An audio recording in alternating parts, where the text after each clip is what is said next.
Muy bien, ¿cómo están todos? Espero que anden bien. Eh, Me agarraré esto para mis notas. Pero bueno, es una bendición poder estar con ustedes y llegar como al fin de... Hoy Miguel me hacía pensar, ¿no? Llegar al fin de este viaje que hice para acá para visitarlos y poder compartir con ustedes una vez más la palabra de Dios es un privilegio. Realmente es muy lindo poder uno exponerse, aprender de la palabra de Dios y también compartir con otros lo que uno le está enseñando, ¿no? O lo que uno está aprendiendo de parte de Dios.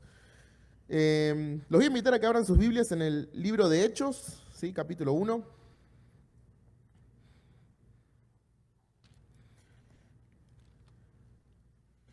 Hechos capítulo 1.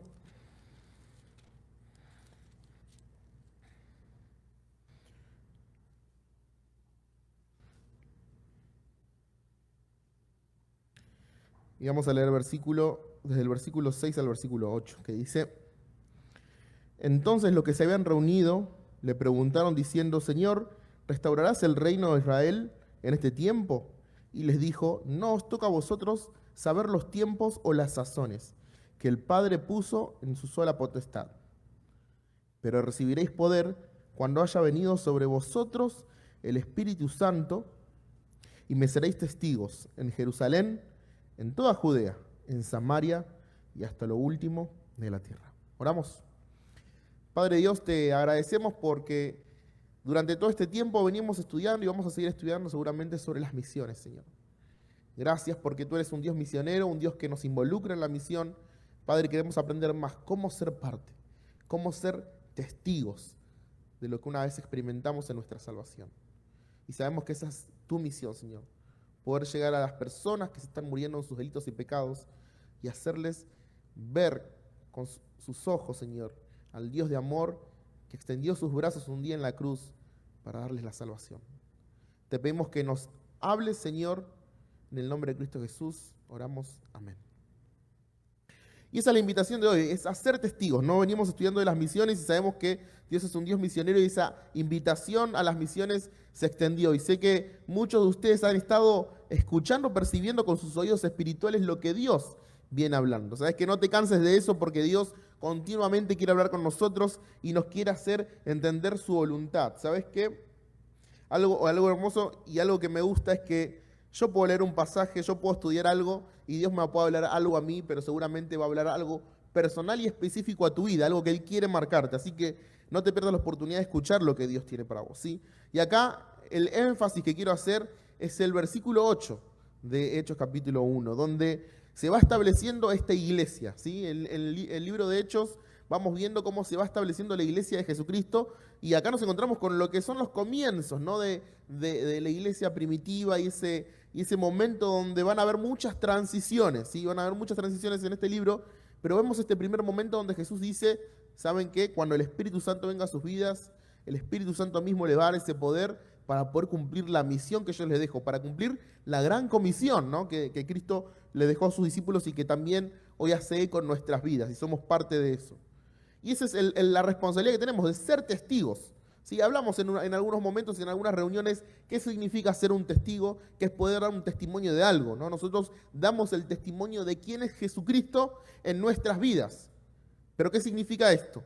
¿Sí? ¿Y qué significaba también en ese momento? Y seguramente, y si nos ponemos a ver un poco el libro de Hechos, ser un testigo en esa época implicaba ir hasta las últimas consecuencias. ¿Sí?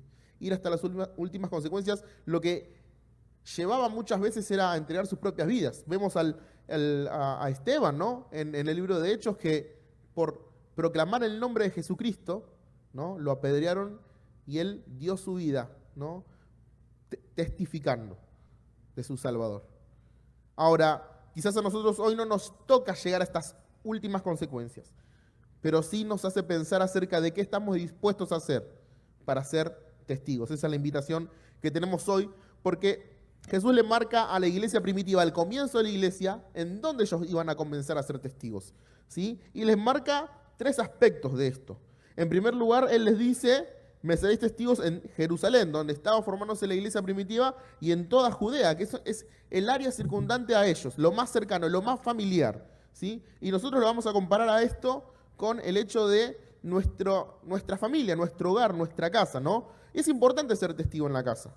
Es importante ser testigo de quién es Jesucristo en mi vida con las personas que tengo más allegadas. Pero también es difícil. No siempre es fácil. Yo les conté, yo vengo orando por parientes específicos, que por años venimos orando con mi familia, y sé que gente viene orando, porque es difícil.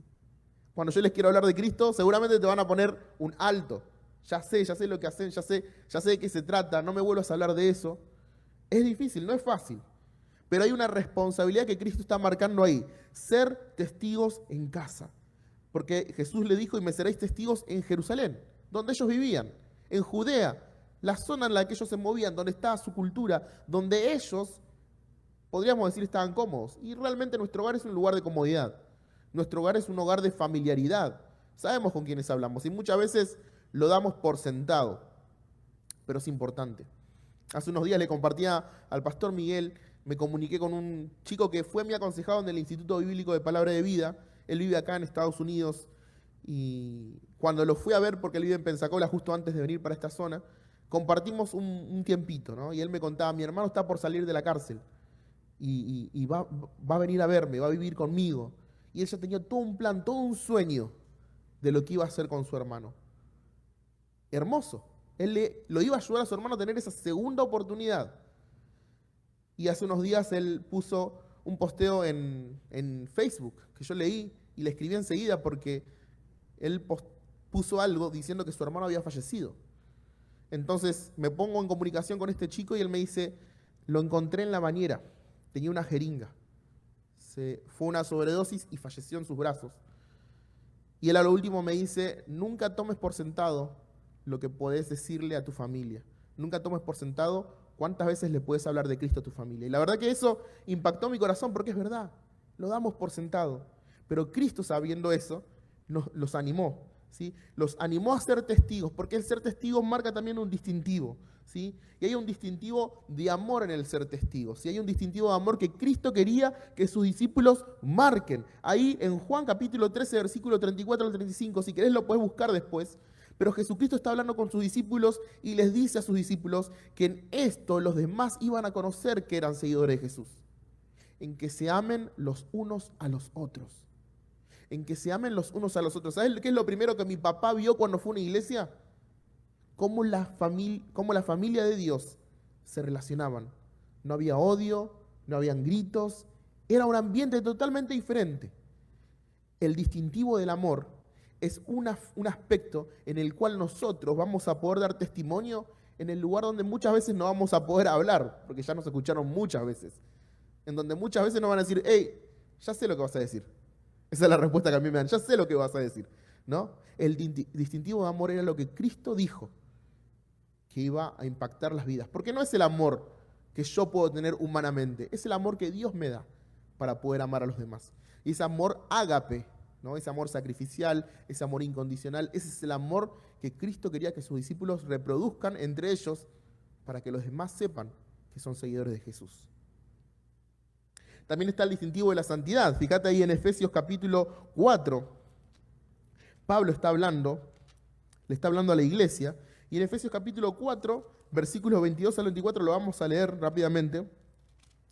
El distintivo de la santidad es algo que marca también al creyente.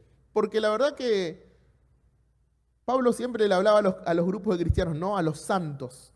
¿Qué significa santo? ¿Que soy mejor, que soy superior a los demás? No, no tiene nada que ver con eso. Santo es la posición que recibo por lo que Cristo hizo en la cruz por mí. Pero la santidad que Dios quiere es lo que quiere que yo viva cada día con respecto a mi salvación. Mirá lo que dice estos pasajes donde Pablo está hablando a la iglesia. Mirá lo que dice, en cuanto a la pasada manera de vivir, despojados del viejo hombre, que está viciado conforme a los deseos engañosos, y renovados en el espíritu de vuestra mente, y vestidos del nuevo hombre, creados según Dios, en la justicia y santidad de la verdad. ¿Sí? Pablo está exhortando, animando a la iglesia a vivir la santidad que Cristo les impartía. ¿Qué significa esto? No es que vamos a vivir una vida perfecta, una vida siendo mejor que los demás, sino que vamos a buscar vivir una vida que se parezca más a Cristo. Vamos a levantarnos cada día, a aprender de Jesús y vivir como Cristo vivió. Ahí hay unas palabras claves que que Pablo está hablando que para vivir una vida en santidad tenemos que despojarnos del viejo hombre, renovarnos en el Espíritu del Señor que está en nosotros para vestirnos del nuevo hombre, ¿sí? De esta nueva oportunidad, de esta nueva criatura que Dios nos permite ser. Vivir una vida en santidad muchas veces va a implicar que voy a tener que decir no a ciertas cosas para poder incorporar buenos hábitos, los hábitos que Dios tiene para mí. Y de esa forma yo puedo empezar a ser un testigo en casa, en mi hogar, con mi familia, con los que me conocen. Un testigo con un distintivo de amor, un testigo con un distintivo de santidad, pero también un testigo con un distintivo en el servicio, en lo que yo hago. Fíjate ahí en 1 Tesalonicenses, Pablo le sigue dando consejos a la iglesia. 1 Tesalonicenses capítulo 1, versículos 7 al 9, dice: de tal manera que habéis sido ejemplo a todos los de Macedonia y de Acaya que han creído, porque partiendo de vosotros ha sido divulgada la palabra del Señor no solo en Macedonia y Acaya, sino que también en todo lugar vuestra fe en Dios se ha extendido, y de modo que nosotros no tenemos necesidad de hablar nada, porque ellos mismos cuentan de nosotros la manera en que nos recibiste y cómo os convertisteis de los ídolos a Dios, para servir a Dios, para servir al Dios vivo y verdadero. Y Pablo le está hablando a un grupo de cristianos que fueron distintos, fueron testigos con un distintivo de servicio. ¿Tienen el amor de Dios? Lo tienen. ¿Viven la santidad de Dios? La viven. Pero también buscaron un distintivo en su servicio, en la forma en la que él trataron a otros santos, en la forma en la que ellos recibieron a otros. La verdad que si yo tengo que decir cuál es el ejemplo más cercano a mí, y realmente hoy ustedes son el ejemplo más cercano a mí. La forma en la que me recibieron, la forma en la que fueron generosos conmigo, la forma en la que me alimentaron muchas veces, la forma en la que me hospedaron en sus casas, la forma en que me confiaron cosas de ustedes. Eso es un distintivo de servicio. Pero seguramente puedan hacer mucho más, porque ese distintivo es lo que va a lograr que ustedes marquen una diferencia en su hogar, en su localidad, en su entorno, ¿sí? Muchas veces las personas de nuestro entorno ya saben lo que les vamos a decir, pero no saben cómo vamos a reaccionar, no saben cómo vamos a responder, no saben cómo vamos a ser transparentes en nuestro trabajo. Y ese distintivo es parte de ser testigos. Ese distintivo es lo que va a generar que haya un cambio. Todos queremos cambios, ¿no? Todos queremos cambios en nuestra familia, todos queremos cambios en nuestra sociedad. Los queremos, el cambio lo queremos y lo necesitamos ya. Pero muchas veces no estamos dispuestos a vivir hoy el cambio nosotros. A nosotros ser el primer factor de ese cambio. Por eso tenemos que entender que lo que Cristo estaba animando a estos creyentes o a estos primeros cristianos es que tenemos que entender que nuestro primer auditorio siempre va a ser nuestra familia. Las primeras personas que van a escuchar de Cristo por nosotros son nuestras familias y las personas más allegadas a nosotros. Es importante ser testigos en nuestro hogar. Había un autor muy secular, que él decía: el mundo va a cambiar por tu ejemplo, no por tus palabras. ¿Sí? Ser testigos no siempre significa que les voy a dar en Argentina decimos con un caño, les voy a dar con lo que yo tengo para decir a las personas, sino lo que yo tengo para vivir enfrente de las personas. ¿Sí? Tiene que haber un balance entre esas dos cosas, lo que yo digo y lo que yo vivo, ¿no? En segundo lugar, también la invitación a ser testigos es, yo lo puse como ser testigos ante los temores, ¿sí? Porque si bien Jesús los estaba animando a ser testigos en Jerusalén y Judea, que era la zona de confort de ellos, pero también Jesús les mencionó Samaria, que era ya salir un poquito más de esa zona de confort, ya llegar a esos suburbios quizás un poco más tenebrosos para ellos. Ahora, ¿por qué Samaria era tenebroso para ellos? Si vos estudiás bien el contexto de lo que sucedía con Samaria, para ellos Samaria era lo peor de lo peor. Eran aquellos que supuestamente tenían que ser sus hermanos, pero que se habían desviado por los caminos. Eran supuestamente aquellos que eran marginados por la sociedad de ese momento. Entonces, ¿cómo me voy a involucrar yo con los samaritanos? ¿Cómo voy a yo llegar a Samaria? ¿Qué van a decir los demás si yo llego a Samaria? Y Jesús dio un ejemplo claro. Jesús le habló a la mujer samaritana. Y ahí Jesús empezó a romper muchos esquemas para ellos. Y es donde Jesús quiere que vayamos. Llegar a aquellos por los cuales quizás van a hablar mal de mí, van a decir cosas de mí. Llegar a aquellos sectores donde quizás van a haber muchos temores, pero es a donde Dios quiere que llegue. Porque el mensaje que tenemos para compartir va a ser criticado, el mensaje que tenemos para compartir va a ser burlado. Fíjate ahí en Hechos capítulo 17, tenemos a Pablo llegando a Atenas, un lugar politeísta, donde creían en muchos dioses. ¿Y qué dice la Biblia? Que Pablo vio este lugar que tenía un altar al Dios, ¿no? A un Dios único y particular, pero que no tenía ninguna imagen. Y es donde Pablo empieza a predicar el Evangelio, ¿sí? Y lo llevan a un lugar donde habían muchos eruditos, muchas personas que conocían de la filosofía y de todas estas cosas que crecían en esa zona. Y cuando Pablo les empieza a hablar acerca de la resurrección de Jesucristo, ahí el versículo 32 nos indica claramente lo que estas personas le respondieron. Y dice, pero cuando oyeron la resurrección de Cristo, la resurrección de los muertos, unos se burlaban y otros decían, ya te oiremos acerca de esto otra vez. Y se burlaban de Pablo. Pero Pablo fue ese gran misionero que impactó muchas vidas, ese gran misionero del cual se relatan muchos de los capítulos de Hechos, que llevó el mensaje a muchos lugares. Hubo burlas. Pero Pablo fue un testigo frente a las burlas. ¿Sabes qué? No tengas miedo si pensás que las personas se van a burlar de vos, por cómo vivas, por las decisiones que tomes con tu familia, por el mensaje que quieras compartir.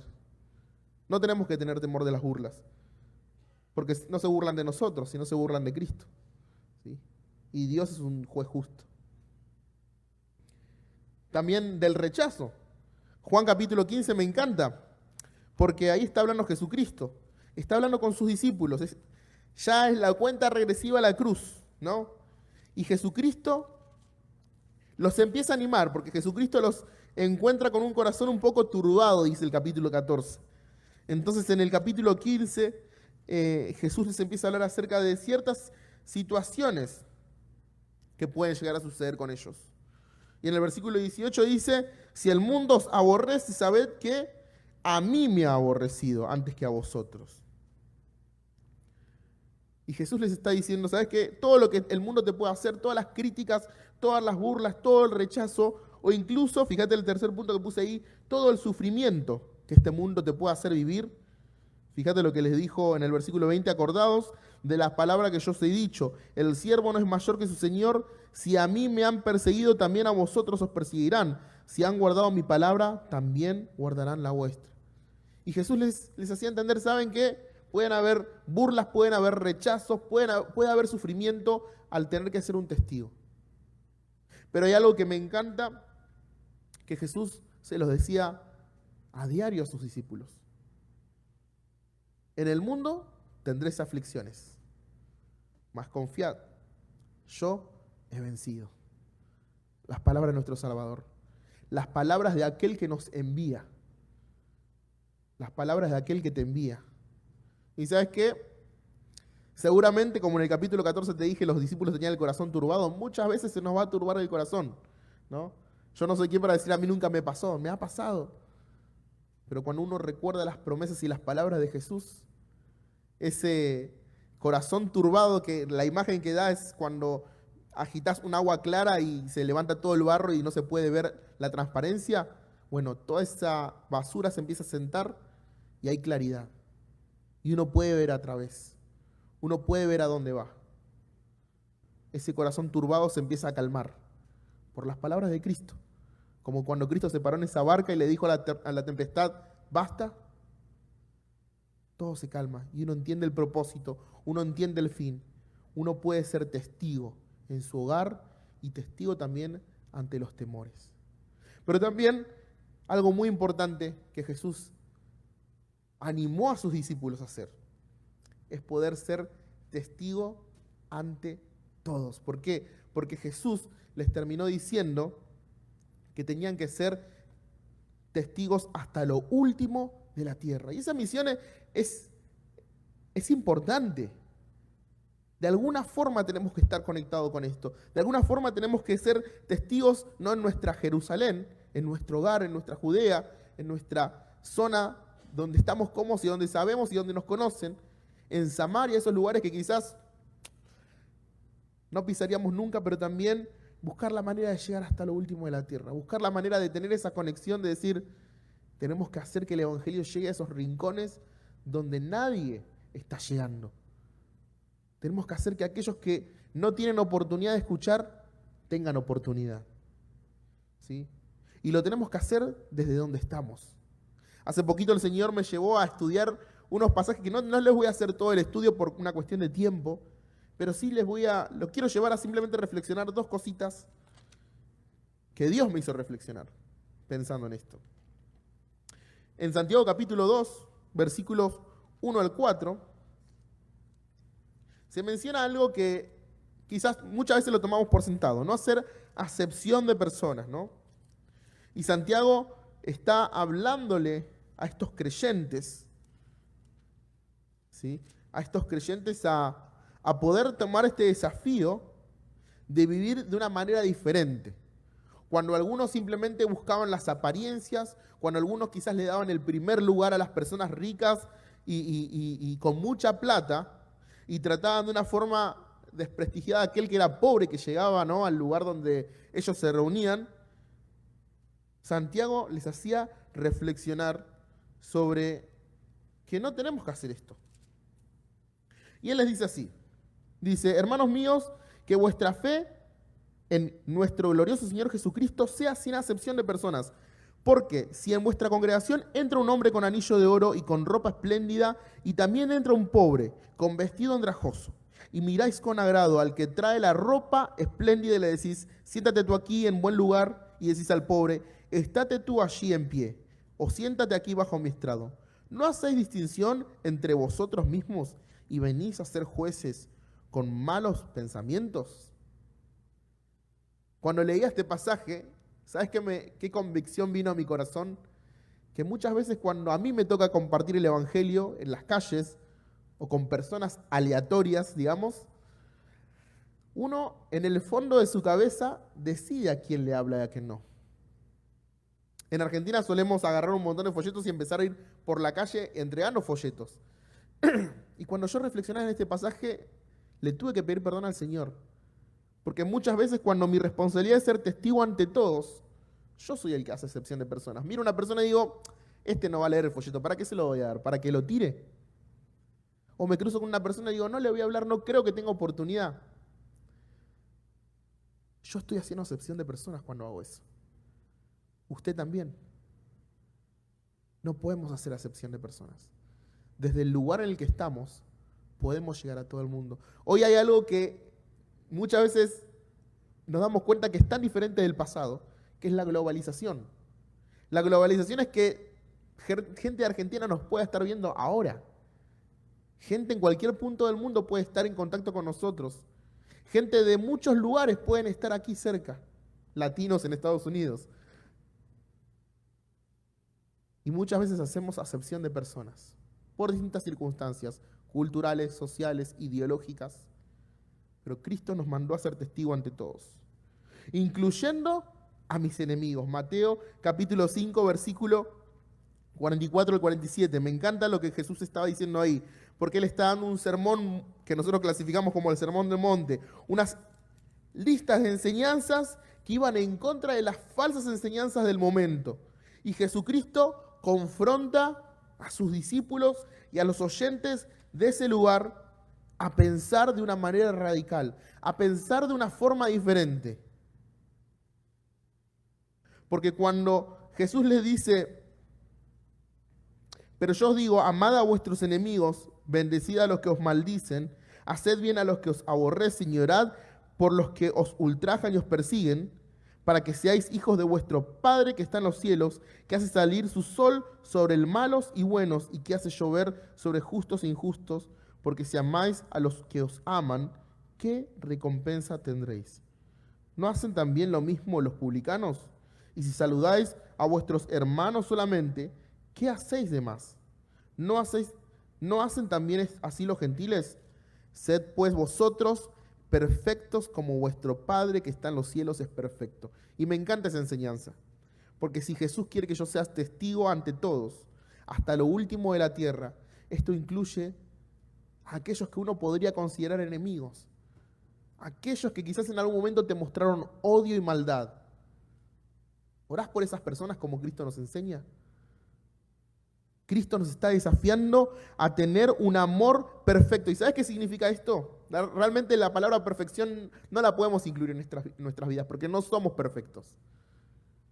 Pero Cristo nos anima a ver el amor de Dios, que ese es un amor perfecto. A ver el amor perfecto de Dios y que ese amor perfecto pueda ser vivido por nosotros. De tal forma que yo pueda amar a mis enemigos. Porque si amo simplemente a mi familia y lucho por ser solamente un testigo en casa, ¿de qué me sirve? Jesucristo dice, vayamos más allá. Lleguemos hasta lo último. Y Esteban se paró ahí y empezó a predicar frente a aquellos que levantaron piedras y se las lanzaron a su cuerpo. Esteban se paró ahí como un mártir, mirando al cielo, buscando el socorro en sus ojos, pero no dejando de ser un testigo en donde Cristo quería que sea un testigo. Y uno de ellos era Pablo, ¿no? De los que estaban lanzando piedras. Y Dios tocó vidas y corazones a través de la muerte de una persona. Lo último que les quiero compartir es algo que tenemos preparado y que seguramente estamos muy familiarizados con esto. Pero ser testigos muchas veces nos lleva a tomar decisiones en situaciones límites, en situaciones donde tenemos que salir de nuestra zona de confort, en situaciones que van a quebrantar nuestros corazones, en situaciones donde tenemos que ir más allá, pero nunca olvidar quién es Cristo y quién está de nuestro lado. Y les voy a contar la historia del himno que muchas veces hemos cantado y que se llama He decidido seguir a Cristo. Quizás algunos ya lo conocen, pero realmente es impactante lo que uno puede aprender con una simple historia. Dice, este es un himno cristiano originado en la India. Sus letras están basadas en las últimas palabras de un hombre en Assam, nordeste de la India, quien junto a su familia, por la predicación de un misionero, fueron a Jesucristo con arrepentimiento y confiando en Él como Salvador y Señor. Se convirtieron a Dios. Cuando el jefe de la aldea se enteró de esto, llamó al hombre que se había convertido junto a su familia a renunciar a su fe. Si no, él y su familia morirían. La respuesta de aquel hombre creyente fue comenzar a cantar una frase que decía: he decidido seguir a Cristo. He decidido seguir a Cristo. He decidido seguir a Cristo. He decidido seguir a Cristo. No vuelvo atrás, no vuelvo atrás. Entonces el jefe de la aldea ordenó a los arqueros del lugar que mataran a los 2 hijos de este hombre. Y después amenazó con matar a la esposa de aquel creyente. Este hombre, aún después de haber perdido a sus 2 hijos y estando a punto de perder a su esposa, continuó cantando: si otros vuelven, yo sigo a Cristo. Si otros vuelven, yo sigo a Cristo. Si otros vuelven, yo sigo a Cristo. Si otros vuelven, yo yo sigo a Cristo. No vuelvo atrás, no vuelvo atrás. La historia dice que los arqueros mataron a la esposa de aquel creyente. Finalmente, el jefe de la aldea le dio una última oportunidad a este hombre para salvar su vida, renunciando a su fe. Pero este no renunció a su fe, sino que prosiguió cantando: la cruz delante, el mundo atrás. Y así fue ejecutado. La cruz delante, el mundo atrás. La cruz delante, el mundo atrás. La cruz delante, el mundo atrás. No vuelvo atrás, no vuelvo atrás. Muchos historiadores dicen que después de un tiempo el jefe de la aldea dijo: considerando la fe de este hombre creyente, yo también quiero pertenecer a Jesucristo. Así él y toda la aldea se convirtieron a Dios. En castellano la letra de este himno es muy sencilla, pero con un mensaje de gran impacto, que se resume en un contundente: he decidido seguir a Cristo, no vuelvo atrás. Aunque como muchos otros coros o himnos se han modificado a lo largo de las diferentes culturas, su historia resulta inspiradora. Por eso, cerrando este momento, me gustaría invitarte, si querés ser un testigo con convicciones firmes como este hermano, que junto a toda su familia se pararon frente a las amenazas contra su vida. Vos hoy estás dispuesto a hacerlo. Cantemos las palabras que salieron de su corazón, haciendo eco de un testigo que dio su vida por Cristo. Los invito a cantar. He decidido seguir a Cristo. He decidido seguir a Cristo. He decidido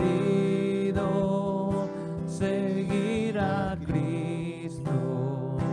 No vuelvo atrás, no vuelvo atrás. Oremos.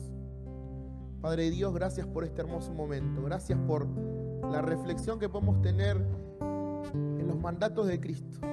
El hecho de ser testigo, esa invitación hermosa a ser parte de la misión en este mundo. A ser testigos en los lugares donde muchas veces no nos quieren escuchar. Ser testigos hasta el fin del mundo. Y poder decir a quién seguimos. Y pararnos firmes en la convicción de que estamos siguiendo a Jesucristo. Te pido por mis hermanos, gracias por cada uno de ellos, por sus vidas. Te pido para que sigas obrando, Señor, en nuestros corazones, donde podamos marcar y forjar más firmes estas convicciones de ser testigos en donde tú quieres que seamos testigos. En el nombre de Cristo Jesús oramos. Amén.